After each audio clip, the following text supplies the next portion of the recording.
What's up, world? I'm Cameron McKinney, and this is Pop Culture Spotlight, a podcast about the movie Wake Up Dead Man, a Knives Out mystery. Here's a quick synopsis. Detective Benoit Blanc is brought into the church, Our Lady of Perpetual Fortitude, to investigate the murder of Monsignor Wick with the help of a young priest named Father Judd. The film stars Daniel Craig, Josh O'Connor, Josh Brolin, Glenn Close, Mila Kunis, Kaylee Spaney, Kerry Washington, Daryl McCormick, and Thomas Hayden Church. Standout performances. It's kind of boring at this point to talk about how much we all like seeing Daniel Craig play Benoit Blanc. What I do want to talk about is how crazy that you can have an actual debate about whether or not Craig is better at playing this comedic detective or playing James Bond. Something like this has never happened with other actors who played Bond. And some of that has to do with the fact that we are living during the time of franchise movie making. For me, Craig still gets the slight edge with Bond, but Blanc is definitely closing the gap. And I don't think it's a given that Daniel Craig will best be remembered as James Bond and not Benoit Blanc. In Wake Up Dead Man, Blanc himself continues to be a mystery, which does add something to the movie and allows others to shine. I do wonder, though, at some point, if there will be one of these that makes the story more personal to the detective. Either way, I could definitely see Craig play this character 10 more times and would not be mad about it. Daniel Craig will next be in Greta Gerwig's adaptation of Narnia, The Magician's Nephew, alongside Emma Mackey and Carey Mulligan. Hard to disagree with anyone who says the actor who had the best 2025 was Josh O'Connor. His work includes The History of Sound, a movie I previously talked about on the podcast, The Mastermind, a movie I will be covering next week, and Wake Up Dead Man, where he plays Father Judd, who has come to religion after a traumatic event. It's not debatable that he's the best part of this movie. He's the heart and soul of the film and is definitely in the conversation for best performance in one of the 3 Knives Out films. Josh O'Connor is not going away anytime soon. He will next be in Steven Spielberg's Disclosure Day with Emily Blunt and Coleman Domingo, and Joel Coen's Jack of Spades with Frances McDormand, Leslie Manville, and Damian Lewis. Another actor who had an incredible 2025 in my opinion is Josh Brolin, first with Weapons and now with Wake Up Dead Man, where he plays Monsignor Wick, and even though he's the murder victim, you could call him a villainous character, and one of the things that makes Brolin a perfect movie villain is he always plays the roles with real gravitas, just like what he did with Thanos. He plays these guys who absolutely think they are in the right and that they are the hero of the movie they are in. And finally, I would historically not call myself the biggest fan of Glenn Close. She's not one of my favorites. The works of hers I do enjoy are The Natural and The Big Chill. In Wake Up Dead Man, she plays Martha, a devoted member of the church. She's reluctant to listen to Father Judd. You understand, given her history of playing intense characters in movies like Fatal Attraction, why she's the perfect actress to play this part. What I like about the movie Wake Up Dead Man is that it uses the murder mystery model to explore almost all facets of religion and the characters you see in it. The character of Wicks uses it to gain power and to control people, while Judd uses it for moral purposes. And those two things are obviously in conflict with one another.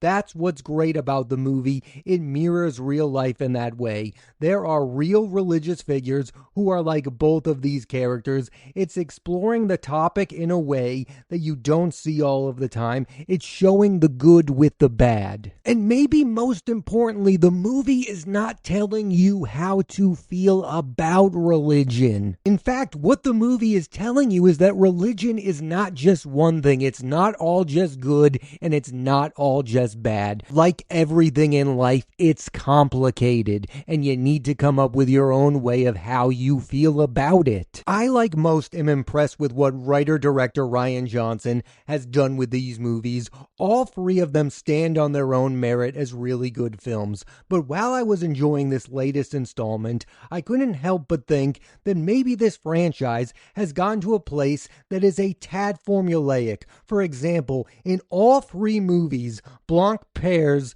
with one of the characters, Marta, played by Ana de Armas in Knives Out, Helen, played by Janelle Monáe in Glass Onion, and O'Connor's Judd in Wake Up Dead Man. And I'll be the first to admit, these movies work more than most. I just wonder if by the fifth time they do it, will it still work on me? And that gets me to my biggest criticism of this movie and the last Knives Out film. I don't think it gets enough out of its stellar supporting cast. I wanted Mila Kunis in particular to have more to do, and the same goes for Andrew Scott and Kerry Washington.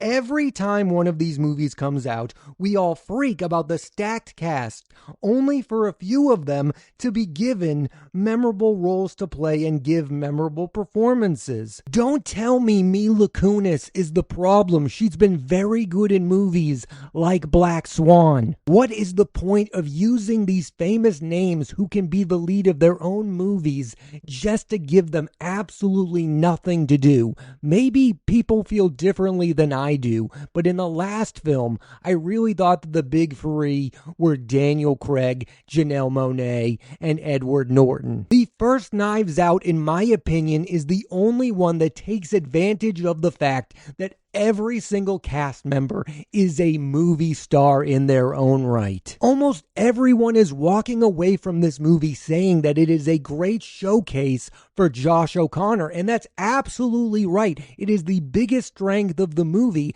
I also think it's the biggest weakness of the movie, that it has this one great performance.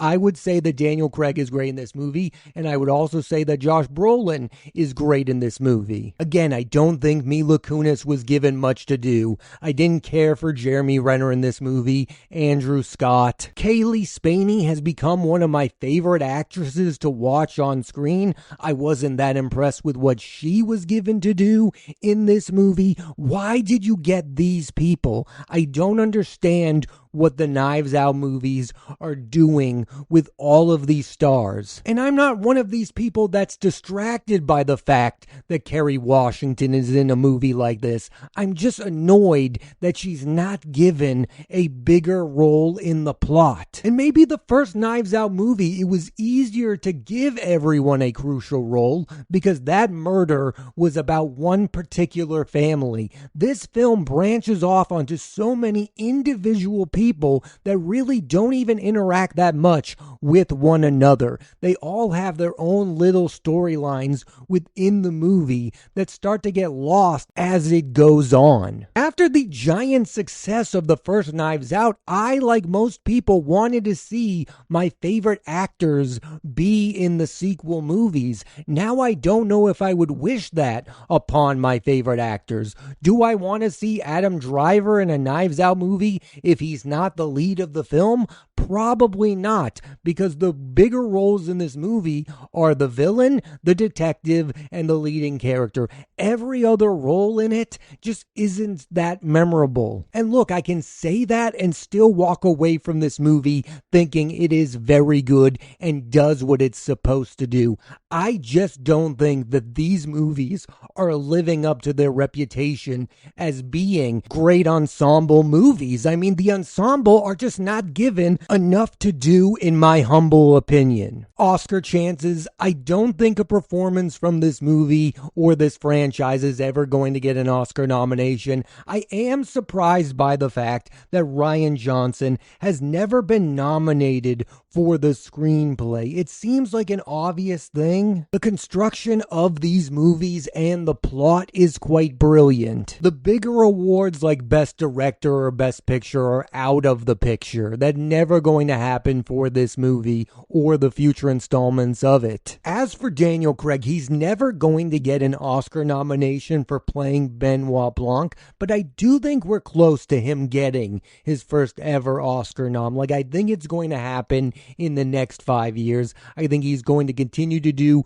prestige movies like Queer that will garner him his first ever Oscar nom. Now's a good time to talk about the future of this franchise because this is the last movie with their deal with Netflix. So theoretically, these movies could be in theaters again. But once you become a streaming movie franchise, can you ever go back? I don't know. So much has changed even since the first Knives Out movie came out. I hear people say this all the time. If Wake Up Dead Man or Glass Onion were in movie theaters, they would have made $200+ million. There are no more guaranteed hits in the year 2025 unless you are a giant blockbuster like Avengers Doomsday or The Odyssey. When something hits, it's usually a surprise. You just can't guarantee massive success. You don't know what movies are going to get a bigger audience. In 2019, the first Knives Out made $312 million. I mean, it's quite obvious that that number would be less today. We just don't know how much less would it be. Would Wake Up Dead Man make $100 million? Nobody knows the answer. I guess we could figure out if this franchise goes back to movie theaters for the next iteration. The counter argument to what I'm saying is the murder mystery has never been more popular. I mean, The White Lotus is one of HBO's biggest hits right now. People love watching murder mysteries. I don't even care for the plot when I watch these things or the Knives Out movies. I just like seeing the performances in them, and they are very entertaining. When an actor and a filmmaker get tied to one particular franchise, people like to ask the question, is this all you want them to be doing? Like, should Rian Johnson be making more movies outside of the Knives Out franchise? I mean, he made a really good Star Wars movie that I really like but don't love. He made Looper, which I think is still his best movie to date. I mean, for him, I kind of want him to go back to making movies that are led by Joseph Gordon-Levitt, if I'm being honest with myself. But you can see why he likes making these movies. I mean, every movie star in the world is seemingly interested in being in one of these movies. There's no big name they could announce that I would be shocked by. Like, if Brad Pitt were in the next Knives Out, I wouldn't be that surprised. The only name that would shock me is maybe if Jack Nicholson came out of retirement to be in a fourth Knives Out film.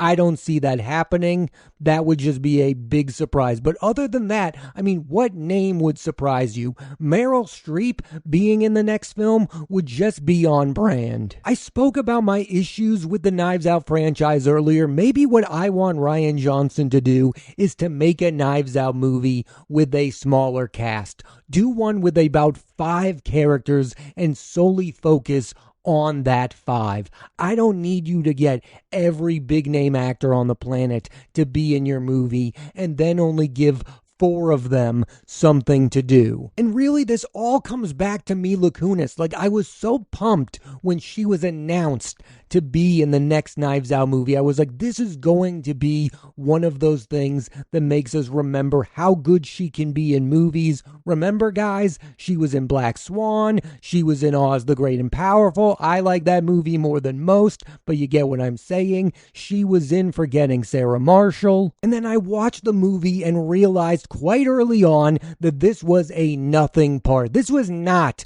what Lakeith Stanfield was given to do in the first Knives Out movie. And yes, I got angry when I learned there are some people out there that believe she is what's wrong with this movie. She is not what is wrong with this movie. What is wrong with it is people like her are not given anything to do. Why is that character being played by Mila Kunis, a star in her own right. I mean, the feeling I get when I watch the last two installments of this franchise is that Rian Johnson went into them thinking he was making the ultimate ensemble piece and then realized that Janelle Monáe and Josh O'Connor are true movie stars and nobody else matters. The best performance in the first Knives Out was Ana de Armas. The best performance in Glass Onion was Janelle Monáe, and the best performance in Wake Up Dead Man is Josh O'Connor. And that's great to make movies where the leading characters are the most interesting. I just think as the more movies they make,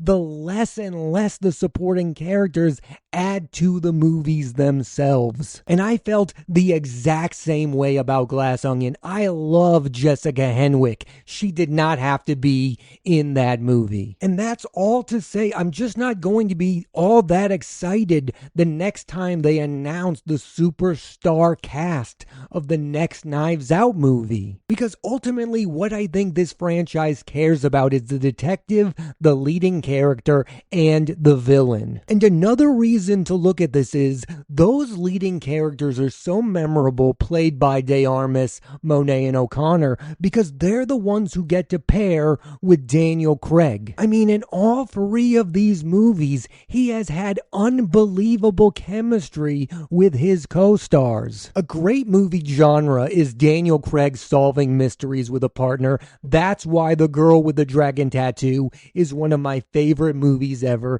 because of the way he plays off of Rooney Mara giving an all-time great performance. Josh O'Connor might walk away with the movie, but he would not have gotten there without Daniel Craig. And that's the most interesting thing about Daniel Craig right now, is the guy that played James Bond is taking a back seat to other stars. I mean, he's the bigger name. He was bigger than Ana de Armas. He was bigger than Janelle Monáe, and he's bigger than Josh O'Connor. I don't know that many other movie stars that would be willing to play this character, the leading character of the franchise, and not be the centerpiece of these movies. It's kind of silly to say out loud, but he's kind of the secret weapon of the Knives Out franchise. It's his franchise, but he's not Ethan Hunt. He's not the only thing that matters on screen. We know absolutely nothing about this character background-wise, except for the few details we got in Glass Onion, but that wasn't a lot. And like I said earlier, I really like what Daniel Craig is doing in these movies, but there's a part of me that wants to see one of these where he completely takes over the film and his character is given a true emotional arc. Overall, I really enjoyed Wake Up Dead Man, but I think what I want moving forward is one of the Knives Out movies to truly shock me and go, wow, this doesn't even feel at all like the last one. And yes, this movie does stand on its own. It's not Glass Onion and it's not Knives Out. It is its own thing. But again, you can see the formula in this movie. The way that it is structured is very similar to the past two movies. Even though I questioned earlier whether or not I want to see my favorite actor in a Knives Out film,